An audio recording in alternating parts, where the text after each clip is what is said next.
Hi guys, I am Zach Guerrero from PBB Adult Season 10. Yes, sabi ko kanina, kapag may nagtatanong sa akin kung anong advice or tips ko para makapasok sa bahay ni Kuya, palagi kong sagot, wala talagang perfect formula para mapili ka ni Kuya.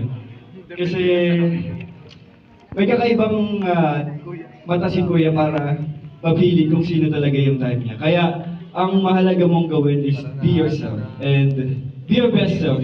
Tapos ang mahalaga ngayon is nandito kayo kasi tinitry nyo. Ayun, good luck. Kayang-kaya nyo yan. Parehas kami ni Kaori. Ito din si Ajan na parang sobrang shy. Pero ginawa pa rin namin yung mga pinapagawa sa amin ni Kuya. And naging housemate kami. Kaya kayang-kaya nyo din yan. Good luck.